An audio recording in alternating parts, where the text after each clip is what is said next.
It's time for Around the Ozark Sports Scene, brought to you by Fast Break Sports, the largest selection of cards and card supplies in Southwest Missouri.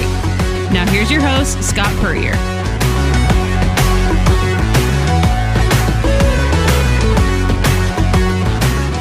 Welcome into another edition of Around the Ozark Sports Scene. I am Scott Puryear. As always, thank you for tuning in. Today we're going to talk high school sports state tournament time for basketball and wrestling. Wrestling this week, basketball underway with districts this week and next for the big schools, swimming in the books. And no better source for that than Chris Parker, the head honcho of the Ozarks Sports Zone. So we'll talk with Mr. Parker about what to watch as the high school winter sports scene starts to wind up there. But as always, we start out with our look ahead at the Ozark sports scene and what's coming up. And a lot of hoops to talk about there. We'll start with a big one for the Missouri State Lady Bears coming up on Thursday night. They travel to Des Moines to take on Drake. Lady Bears are 17-6 overall. They're 11-3 in the Valley. Drake is 20-5 and 13-1 atop the Valley standings. So a big showdown there for the Missouri State Lady Bears. Beth Cunningham been on a roll and want to keep going that direction as well. Speaking of teams on a roll, the Drury Lady Panthers, first-year coach Casey Bailey, they've been red hot. They've won 12 in a row. They're 20-4 overall, 15-3 in the Great Lakes Valley Conference. They're coming down the stretch of their season. They're at Missouri S&T in Rolla on Thursday. Continue on up the road, I-44, to Maryville in St. Louis for GOEC games on Saturday. 4 games left for the Lady Panthers. Coach Bailey's done a really nice job of really kind of starting over with that roster and getting them playing their best basketball at the right time. Bears basketball, Coach Dana Ford's team is home this as well. Will be at press time for this, basically Wednesday night when Bradley comes in. It's a big game for the Bears as they continue to try to stay out of the play-in round at the Missouri Valley Conference Arch Madness in St. Louis here in a couple weeks. Bears are 16-12 overall, 7-9 in the Valley. Bradley ahead of them in the standings. Bradley team that's beaten them 3 times in a row. Bradley's 18-9 overall, 10-6 in the Valley. So a big one for the Bears at home to try to defend their home court, and they will go on the road Saturday to play at Belmont in another Valley contest. Lastly, going to be a very fun but sad day over at Evangel University on Saturday. They're calling it their last dance. It is their time to say goodbye to the Ashcroft Center, which has been their home since 1967 for men's and women's basketball and volleyball all these years. A great place to play.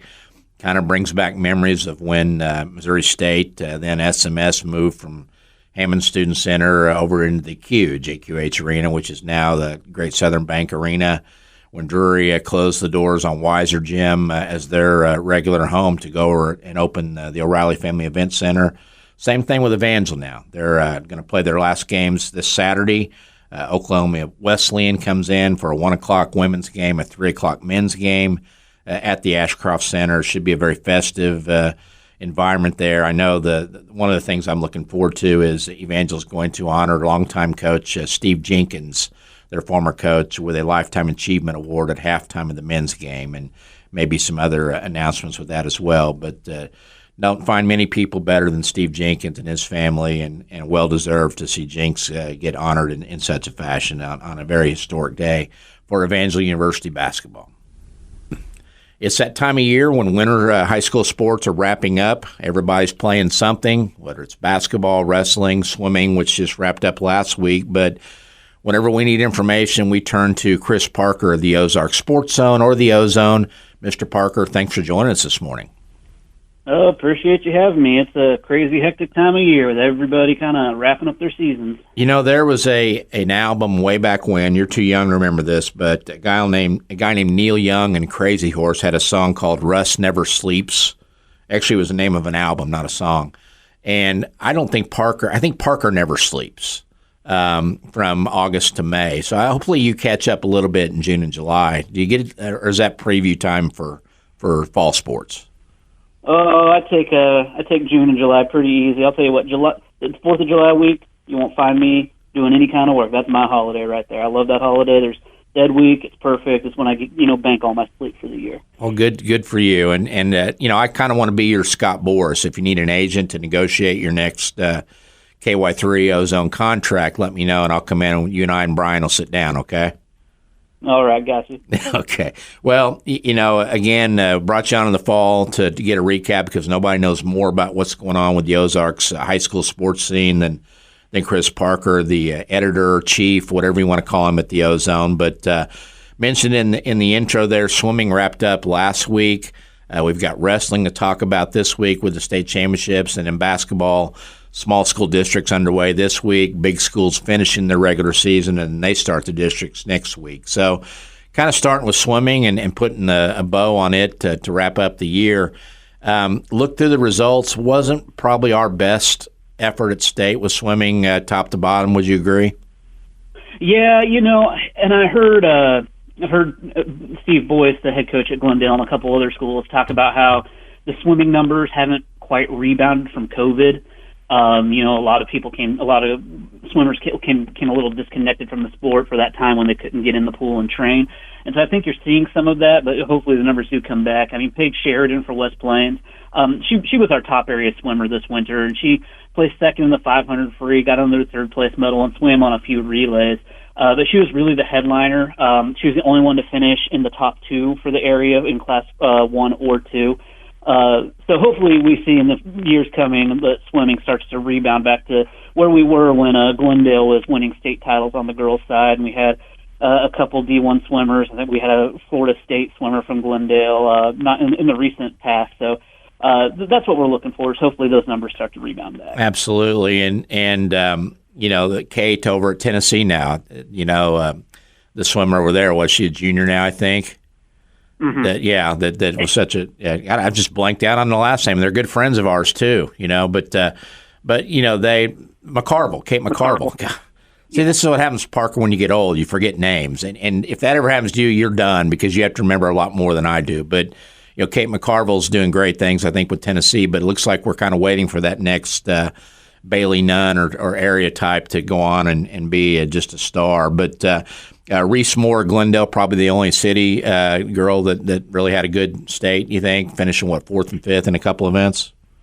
Yeah, she did well. And then up in Class 2, we only had the one Addie Moore from Kickapoo. She was the only one who placed in the top, made it to the final heat. And she had a couple 6th places, I believe. And she did so that was another one that did really well because Kickapoo, or Class 2, is kind of like with any sport, the bigger the class, the tougher it is, and so you're competing with a lot of the St. Louis and Kansas City girls. So her performance up there was really, really good. Absolutely, and the thing that I and again, because it's not a sport I check in on a lot, if you'd asked me, I couldn't have told you that Lebanon and West Plains had swimming programs. Is that a recently new thing for both, or they've been around for a while? They've been around for a while, but West Plains really kind of broke. They're a program that's on the rise. They really kind of broke through this year, and they won they had the Southwest Missouri Swim and Dive Championships, which I love. I wish every sport would do it, where they get together at the end of the year, and every team in Southwest Missouri is there, and you line out exactly who the best is in every event and everything.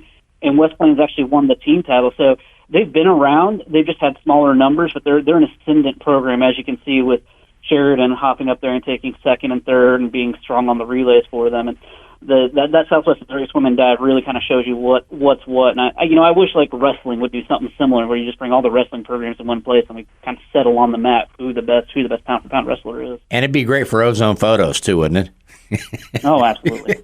That just makes sense with West Plains, because all those years of Joe Bill Dixon and track making them run 200 miles a day out on the country roads. When it's too cold, they just say get in the pool and swim 200 laps, right? So it's a good fit. That cross training's key. It takes the stress off your legs, and you can still keep that cardiovascular. And so it's not a surprise there that they have people with the ability to swim. Well, you're headed for a long 4 days of wrestling up in Columbia. Starts tomorrow, on Wednesday through Saturday. I always want to say tomorrow, and forgetting that we're taping this a couple days early before it comes out. But when I think of wrestling, again, I like everybody now, I rely heavily on you and what the Ozone puts out on who the best ones are. but I always kind of tend to look for, a Monette, a Neosho, a Nixa, an Ozark. Is it kind of the same, Lebanon? Is it the same cast of characters now that team-wise? And who are some of the individuals after you finish that up? Yeah, it's a lot of the same. Neosho has moved up to Class 4, which, again, anytime, I mentioned with swimming there, anytime you move up to that class, you're dealing with, like, CBC, Liberty North, like, nationally ranked programs. So it's a lot tougher to compete as a team at that level. Willard actually won the Class 4 district that had Nixa, Neosho, Ozark. So they had a lot of good depth, but only a couple three champions, so it'll be a little bit harder for them to repeat the performance at state. Carl Junction, they've really, really, really rebuilt their program from the ground up. They hired a new coach, Mike Frizzell, a couple of years back, and they won their first district title in 25 years last year, and then this past week, they went out and won the Class 3 district title with 188 points by 40 points. So a really, really impressive performance from them. Seneca, it was a long-time Class 1 program. They're now Class 2, and they're kind of the standard bearer in that class. In Class 1, we don't really have a lot of depth in that class, though interesting, Max Creek has a legit title contender in their first year of having a wrestling program. He's a senior who wrestled on the national stage, but had never, that I can find, had wrestled for his high school. And so that's an interesting one, at least in the Class 1 level. Individually, and on the girls' side, Nixa is the favorite in Class 2. They are a nationally ranked program. They were dominant over the Lebanon in the district with 272 points to 210 for Lebanon, which Lebanon obviously has won, I think, all but one available team title. And then in Class 1, you've got more of a mix of girls with Seneca, again, very strong. Castle's got some good wrestlers. Individually, starting at the top there with the girls, you've got Nixa, who has just an incredible amount of depth and nationally ranked wrestlers like Brynja Crahan, who is 45-0 this year. Kelsey Watts, 37-2. They basically got an entire roster of girls who have won at least 30 matches.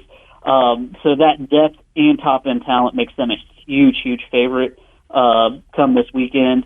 Class 1, we have a couple undefeated girls, and Isabella Renfro, who's 43-0 for Seneca. Faith James from Cassville is really, really good at 43-2. We did an athlete of the week in the Class 2 on Abigail Fugelsang. She's interesting because she wrestles. Most girls will tie their hair back when they wrestle, but she just lets it fly, and she calls it her lion's mane. And she's undefeated this year.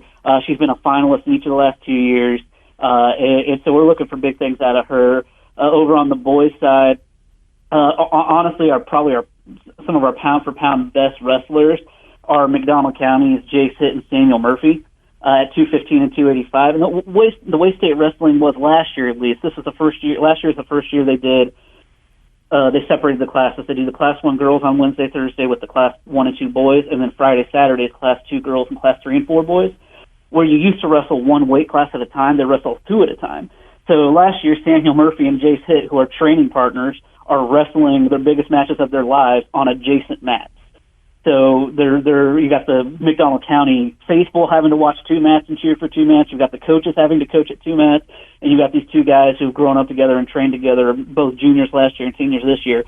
Like, keeping an eye out, like, how's my buddy doing? How's my training partner doing? And they both ended up winning titles. And they both went out to California, wrestled some big matches, really, really liked their chances. Branson, Kaishan Isringhausen was a really good wrestler for them. His brother Ryzen is a freshman this year and is sitting at 43-1 at 106. So you got to like him. And then Carl Junction has just a really good depth of people led by Carter Fogelsong and Stan Melton at 113 and 120. Up at Class 4, Malachi Ryder won for Nixa. He's won state titles in Kentucky. Now he's trying to do it in the biggest class in Missouri. And he's one of the favorites to get that done with a 1-loss record on the year.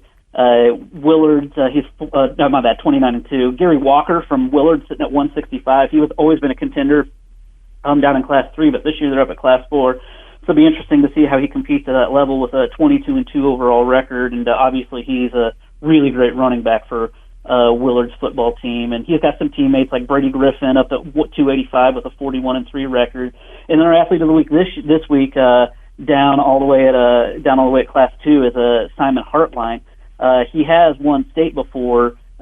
He's been to the final as a freshman, finished runner-up, won state as a sophomore, was fourth last year. So he's trying to cap off his career by getting to the top of the podium. And then Seneca just has an incredible amount of depth with several 40-win guys that really could go out there and win titles, led by Andrew Manley, who is 44-0 this year at 144. So that's kind of the lay of the land. I'm sure there's somebody I've forgotten to mention or overlooked, but there's just so many high-quality wrestlers across the 6 classes and 14 weight classes per class. Well, it's amazing you know that many. But a couple stories. First of all, the McDonald County thing is no surprise because as a graduate of there, we are born and raised to wrestle bear and deer and steers and everything else. So wrestling other people is just old hat for them by the time they're in high school.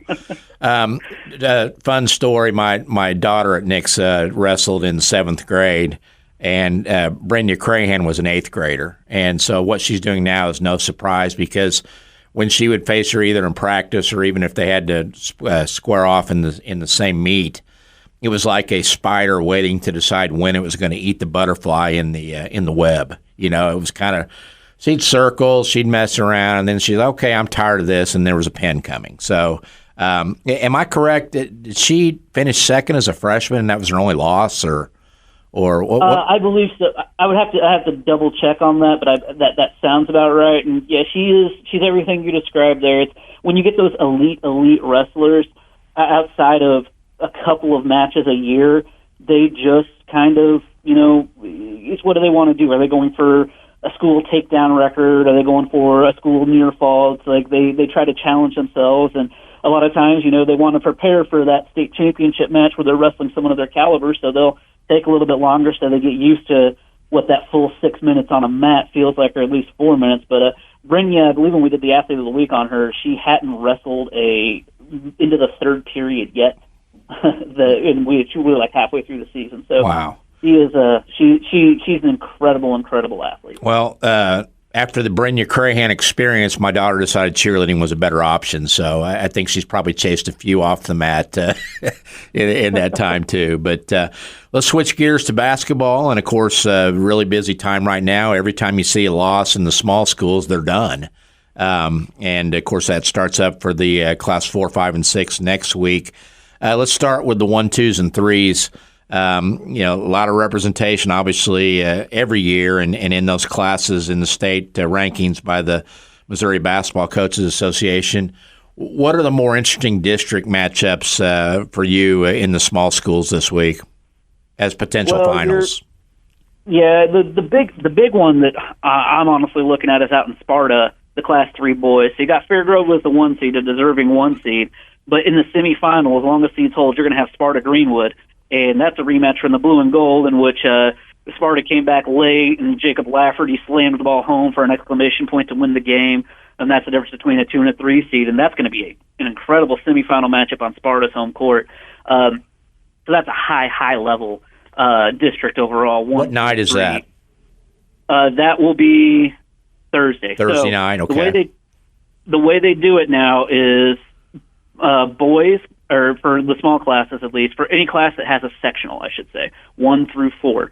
Monday, Wednesday, Friday are the girls, quarters, semis, championship, and then the other 3 days are the boys, Tuesday, Thursday, Saturday. Okay. So when they decided to separate the tournaments, they wanted to make sure a boys and a girls team weren't playing from the same school, weren't playing for a title at 2 different locations on the same night. So that's how it'll be. So Thursday out at Sparta Greenwood, and then Saturday you're going to have that incredible champion or district championship game. Another small class one that I'm very, very intrigued by is actually out in Bradleyville. Chadwick and Niangua played an instant classic earlier this year. They're Mark Twain Conference rivals. They've been ranked in the top 7 to 5 of the Class 1 state rankings all year, and they got the 2 and the 3 seed in their district to eminence, which, I mean, looking at the records, again, I wasn't in the seeding meeting, but looking at the records and the rankings, you're wondering how that landed, but it did. And so that's going to be a rematch in a semifinal between two towns that have really kind of become rivals at the small school level. And I would imagine Bradleyville's gym is going to be pretty packed overall on the boys' side there. And then we switch over to the girls' side, and again, the same district as the boys there for the Class 3. That girls' district with Fairgrove and Stratford. How many times have we seen on the volleyball court, the basketball court, these teams meet for district championships and one knocked the other off? Or Stratford, I remember 2 years ago, Fairgrove volleyball had one loss, and it was to Stratford in the regular season in coming into the district tournament, and then Stratford got them again in the district championship game. And it's always a classic rivalry when those two teams square off. And I'm really interested to see one thing that did happen this year with the rankings, or with the seedings, is a Skyline girls who have always been in that mix with they were in that Class 2 mix with Crane for a long time when Crane was good on their run, and then they moved up to Class 3 and ran into Haley Frank and Kaylee Frank a lot. Now they're back down into Class 2, so they're avoiding this Fairgrove dynasty that's currently going on. So they've got a really good shot at making a run in Class 2. They've been ranked number 1 most of the year. They've beaten the number 2 team Tipton head-to-head already. They also are in District 13, so they have a clear path outside of Southwest Missouri to the Final Four, so we could have 2 girls teams in Class 2 make it to the Final Four, as well as El Dorado Springs in Class 3. They go up towards Kansas City. They go away from Fairgrove, so we could potentially have a Fairgrove-Eldo rematch in the Final Four this year. Yeah, and that was a lot of fun. And should be noted that basketball is back in Columbia this year, correct, at the Mizzou Arena? It is, and it's worth noting that the schedule is not what it was down here. Okay. They're playing Wednesday, Thursday, Friday, Saturday. So on Wednesday, you will have 3 classes worth of semifinals, and then the next day you'll have those same 3 classes play their place games. And then on Friday, you'll have 3 classes of semifinals, and the next day they'll play their place games. So it is a different setup. They're playing one gym. Every game is in Mizzou Arena. Let me ask you this, and not to stir up the pot on this thing, but it's a pretty good bidding war between Springfield and Columbia for hosting those things, because it's a lot of money coming into the economy, whoever wins it. And with that schedule move now, is that designed to pump more money into the restaurants and the hotels up there by spacing it out more, you think, in Columbia? My personal opinion, I haven't talked to anybody on this. I can't. So this is just me speaking. I don't think Hearns was fit to host basketball anymore. Okay. Because it's now been painted as a full volleyball court. Mm-hmm. So the last year they were there, I specifically remember, since it's a full volleyball court, it's not like over at Hammond's where it's a volleyball basketball court, Hammond Student Center. They went in last time it was there and they taped the lines down with white tape. And so if you can envision a volleyball court, at the end of the volleyball court, they went to solid black line. And that solid black line was about, 5 feet away from the white line. And I think I saw at least one, I can't speak to any more, but one kid just not even glancing down, taking the ball under the basket, and they stepped up to the black line, not the white line, inbound from inbound, turnover. And so it's just not conducive to basketball with none of the lines. You have to tape them down. There's confusing lines. That's my personal opinion, at least from the last time I was in there for a basketball game. But it doesn't hurt their economy either, or adding another day to the schedule and making – if you play on Wednesday, you might not play again until Friday, and you may be looking just to hang around Columbia for Thursday, I would think, too, right? Instead of driving. Oh, no. You go back-to-back. You go back-to-back. Oh, you do? Okay. So it's back-to-back days. Yes. You go okay. there. So, yeah. So, for example, the Class 5 girls play on Wednesday for their semis, and then they play on Thursday for their championship. Okay. And then, yeah. Okay, and so then, the Class 6, so they go back-to-back. No, I was going to go. They didn't, you're running my conspiracy theory, Parker, because I was thinking they were, part of their bid was, hey, we'll bring more money and we'll just stretch this sucker out to, an extra day in between and stuff. So thanks a lot, Parker. Now if you remember the last time it was in Columbia before it came to Springfield, they did every semifinal on Thursday, every third place game on Friday, and every championship on Saturday. That's right. So you did have that. You had that extra day where people had to hang around, and then when it moved down here, they moved off of that. Yeah, and of course Columbia is very beautiful this time of year, so why not spend an extra day if you get a chance up there? Let's go to the large schools again. Wrapping up the regular seasons this week. Are all the big conference races decided already? Actually, no. Thursday over at Kickapoo, you've got a true conference championship game, Rolla versus Kickapoo girls basketball, two high-level state-ranked teams. It is going to be an absolute classic. So if you're not going to a district semifinal somewhere, that is a game to get out and go watch, because it's going to be just an incredible matchup between a one-loss Kickapoo team and a two-loss Rolla team that have both been high-level state-ranked all year.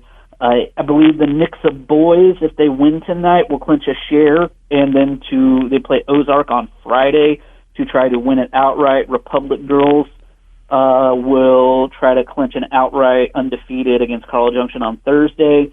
And then Rolla and Central played a double overtime classic. It's like 104 to 102 on the boys' side, and I believe that's going to make it a three-way split between Rolla, Kickapoo, and Central for the final Ozark Conference boys title. And I know that the district, the Class 6 seeding is Thursday, I believe, on the boys' side. Have the girls determined theirs yet or not?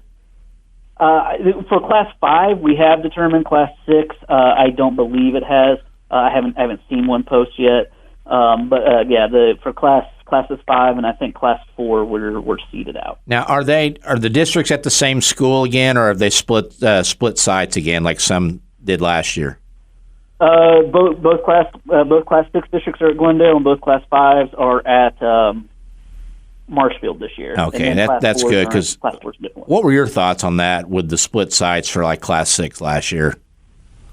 Since they were on different days, it didn't bother me, to be honest with you. Mm-hmm. I mean, I know they're going to – it would be more of an issue, like, for me covering it, is if one was, like, in Joplin and one was in Nixa, for example, that kind of thing. Yeah. But, they vote on that, and this year they landed on Glendale for theirs. And actually, the Carthage and Joplin, at least on the girls' side, have moved up to the Kansas City district, so they're not.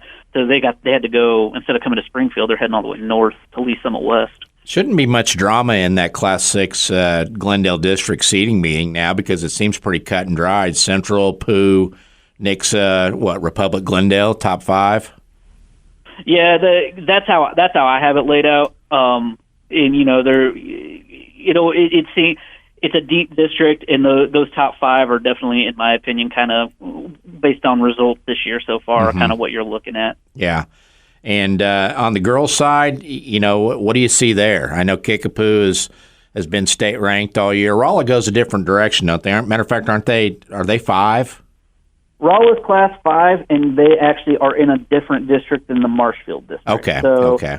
A likely quarterfinal in Class 5 will be Rolla versus the winner of that Marshfield district. I think Marshfield's probably going to be the top-ranked team. So do you see the Pooh coming out of the Glendale district on the girls' side, or can Glendale rise up on their home floor, or Republic? Or 24-1, 2-point loss to Battles, their only loss this year.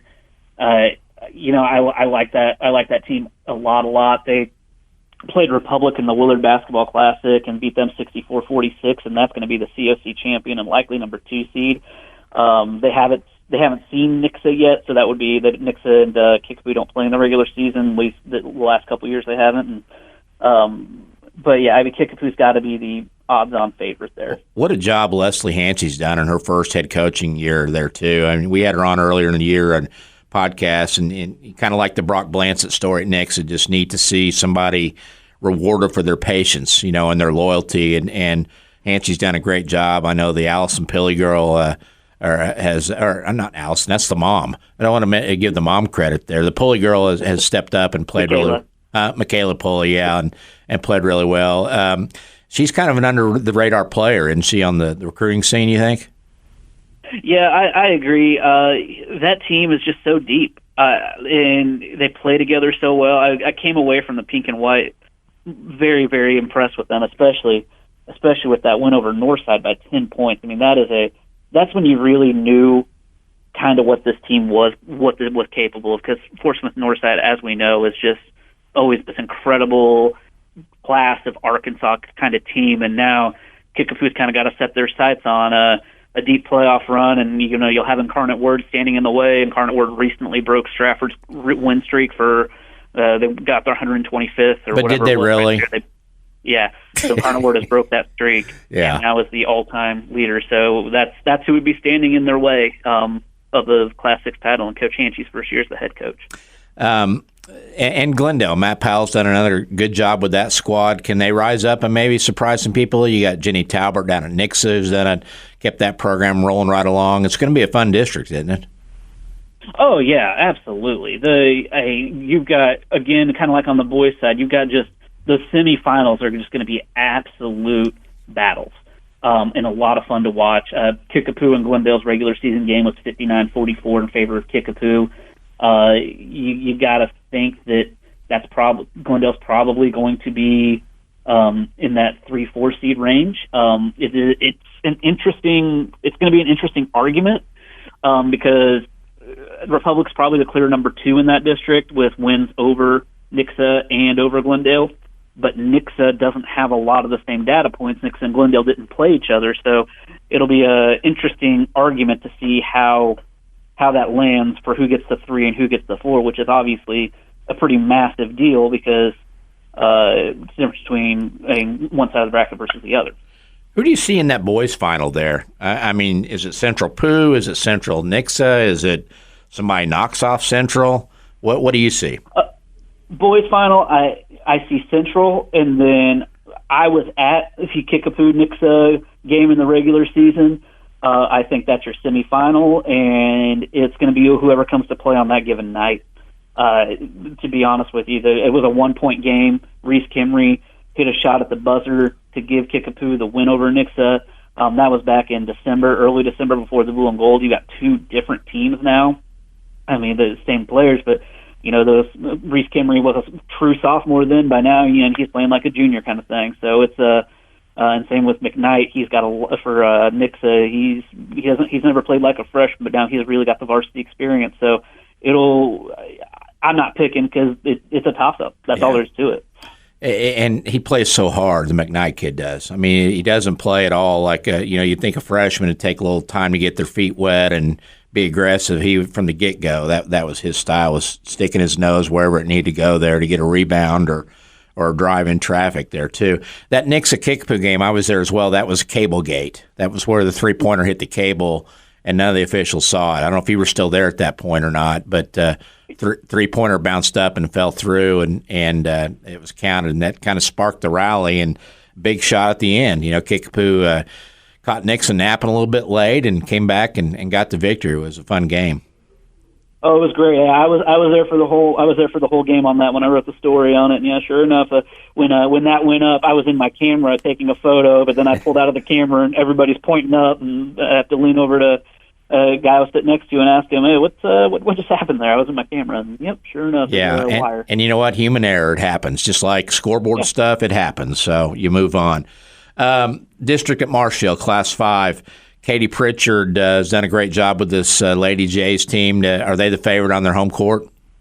I absolutely think so. Lauren Lubert has been, in my opinion, one of the more underrated basketball players in the area.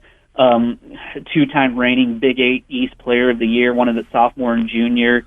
And so now she's really shining again in her senior year, and just an incredible leader. The 2 seed in that district, the seedings are out there.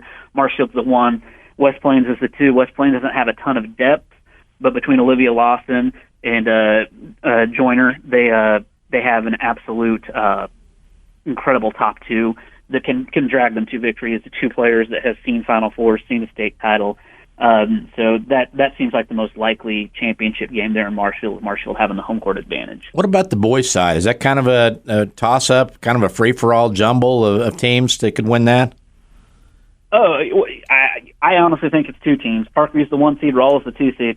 Parkview obviously has all the talent in the world they got that 1 seed over Rolla because they beat them 52-37, but then Rolla beat Central, who beat Parkview, which we can go circles all day on this. So I wouldn't say it's a free-for-all. In my opinion, it's probably those 2 teams, Parkview, Rolla, as the 1-2s who have proven to kind of separate from the pack a bit with what they've done this year. Is that one of those where Rolla's teams are going into different districts? Well, Rolla comes down here. The Rolla girls go to a different district. The Rolla boys come to Marshfield. And why is that? How does that happen? It's because, first of all, the championship factor. So they keep Class 6 stays at 818 districts. Okay. So you start there with your biggest 64 enrollments, including championship factor, and work your way down. The other factor you have here is, and the big reason I believe they did it separated the two districts or sports as boys and girls and seeing them as separate and not similar. I mean, because we don't have the soccer girls in the spring district based off what the soccer boys do in the fall. So it made sense from that standpoint. But the Class 1 girls, you always had a district in Class 1 girls that only had two teams. It was that Class 1 District 1 always had two teams because all the corresponding boys district, those schools didn't have girls teams. So you also have more girls teams pulled down into Class 1, so it separates things out a bit. But the championship factor is probably the thing that pushes teams off the line the most when teams have to move up. My head hurts from that, Parker. Thanks. It's better than Misha probably would have explained it to me, though, so I appreciate that. Lastly, Class 4, kind of one of our lighter classes in terms of state rankings. Rogersville's been ranked on the boys' side, Aurora on the girls. What are some districts you're watching there in Class 4? Raj got the number 1 seed. They're 22-3. The number 2 seed in their district is Mountain Grove on the boys' side. This is the number 2 seed in the Rogersville boys are the 22-3. Nobody else is over 500 in that district. Okay. So they're the heavy favorite there. Seneca boys are 16-8, and Aurora boys are 14-11. That's the top 2 seeds in the district. And then Coach Osborne out there has Catholic at 19-5, and sitting at number 1 in their district with Stratford at the 2. But also hanging out there in their pod, which is the sectional matchup for the winner of the Catholic district, will face Father Tolton, who has Aaron Rowe, who was at Link Academy, and now he's come back home to Father Tolton, and so you're going to have a really high-level team that you've got to contend with there. And then on the girls' side, I think we have a pretty good shot of advancing to a Final Four in the area with Aurora having an incredible year. They are 22-3, so they're kind of out there just west of town and just going about their business. 22-3, incredible record this year, and they'll be one to contend with. And then the other district is out there in Mountain Grove. But I like Aurora a lot to kind of make a run towards that Final Four. So I do this every year, or every time I have you on. You're predicted state champions in basketball. Tell me how many we have and who are they? In the small classes, I think we get 3 in the small classes, and in the big classes, probably. And I think we can get 1 I think 1 in the big class is realistic. Maybe 2 if Kickapoo can slay the Incarnate Word giant. Yeah, and I know your thoughts probably on that record being broken. Locally and publicly. I mean, Stratford really didn't have the record broken because it's a town team and a public school. Do you feel the same way? Yeah, it's always viewed differently, and so there's everybody has very strong opinions about it. I mean, I'll always have that Stratford team. That Stratford team was very special, and I'll say this as an aside. Coming up here, Haley Frank is about to finish up her career at Mizzou, and gosh, she came into Stratford with every expectation possible, lived up to all of them, and then committed to Mizzou, stayed at Mizzou for 5 years, and is going to walk away with top 10 records at Mizzou and in a ton of categories. She's had a really great run here, and it's been fun to follow her career, and can't wait to see what's next for her. And an even better human being than she is a basketball player too. I know that it's been kind of a rough year for them up in Columbia on the women's side, but she stuck around and did it, and more power to her there. I know you'll catch your breath, and spring sports are around the corner. Of course, there'll be the Jackson Cantwell watch on state discus and shot put, what he can do there. Baseball-wise, is this a good year for the Ozarks from what you've been able to tell from the previews? Yeah, I think so. With the expanding out to the 6th class has really kind of allowed allowed the bigger schools to have more of a chance at the Final Four. When it was Class 5, all of our top programs were in the same district, so they're eliminating each other. But the extra class has really allowed some of our bigger programs to thrive. And I'll say this: if you've never watched Jackson Cantwell throw, go do it. You won't regret it.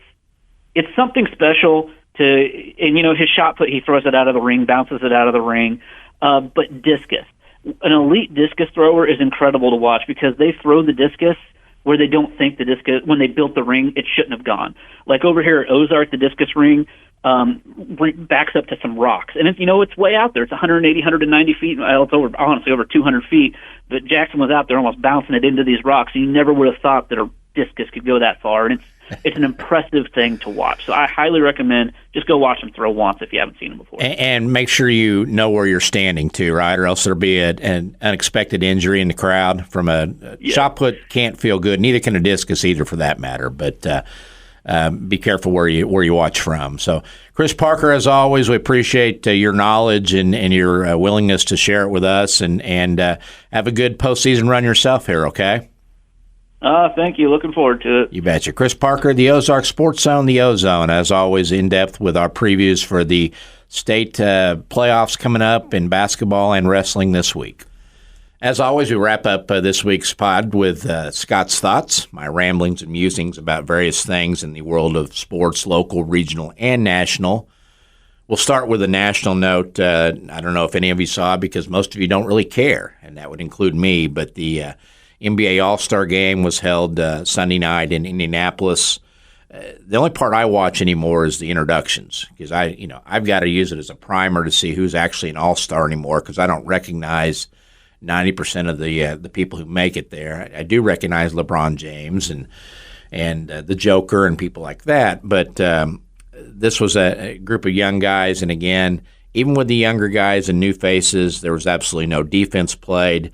The Eastern Conference wins 211 to 186, 211 points in an All-Star game, an NBA All-Star record. Not one they're very proud of because I know that their commish had promised a better effort defensively, and they did not get it. So I don't know what you do. There's several suggestions about making it a pay-for-play thing where there's a bonus for the winning team, so maybe they guard. I think it'd be cool with you find the recent retirees that are legends and maybe play a Legends game for those who are still in shape and can do it against current All-Stars, because I know that the current All-Stars would not want to be embarrassed by the Legends in that kind of situation. So maybe you might see a little different effort in that case. But, it's one of the harder All-Star games to have any kind of effort in because it's mid-season. Guys don't want to get hurt. I get that. By the same token, it's doing nobody any good really to have a 211-point effort there. So NBA will continue to try to find ways to make that at least watchable, and because they did not this time. So we'll see. Only one other Scott's thought, and it's kind of a long one, but big breaking news this week, earlier in the week, was the announcement that Mizzou's Director of Athletics, Desiree Reed-Francois, was leaving to take the AD job at Arizona. And, of course, your immediate reaction is, huh? That's a step down in terms of quality of conference from the SEC to the Big 12. She's taken a $200,000 pay cut to drop down, and it's an athletic program at Arizona and a school, for that matter, that is deeply in debt. And financial ruin has been used a few times with description of what's going on at Arizona. So why? I guess that's the first question everybody would ask. Seen a lot of speculation. It sounds like, and when you look at what Mizzou's done under Francois, records for fundraising for athletics, facility improvements, the football program, Eli Drinkowitz has got it going in the right direction, obviously. Mizzou's found their niche in the NIL world and have really grabbed onto that with her leadership. So a lot of things there you're kind of like, why now? Surely she doesn't think her work is done at a point where it's time to start enjoying some of the fruits of those labors and the early struggles. A lot of things pointing toward the Mizzou Board of Curators that maybe they're a little too involved with decision-making on the Mizzou campus and wield their power a little bit more than their AD would like. There was a formation of a new task force to monitor Mizzou athletic activities here just a couple weeks ago, and all indications are that might have been the final straw with the AD, and that she said, I'm out. I'm going to go somewhere where I can actually run the department. And the creation of that task force was to oversee athletic activities. That's her job. And so now you've got board people saying, we're going to do that as well. You kind of wonder maybe with all the NIL stuff with Mizzou if maybe there's a little bit of an NCAA problem forthcoming. The NCAA, even though they do literally nothing anymore to police any of the NIL stuff, have said that the word is out that there's 15 to 20 schools that are under some pretty heavy scrutiny for their NIL activities and using money as an inducement to come to the schools, which is basically what all of them are doing now, but they're going to point out a few. So this could get juicy. Stay tuned. We'll see what happens. Of course, maybe she didn't want to make less than Williams. Winery is coming in as a freshman high school football player. We kid on that. But should be interesting to see what happens going forward with the Mizzou AD situation and their search for a replacement. As always, I thank you for listening. That's going to do it for this week's episode of Around the Ozark Sports Scene. We'll see you next week.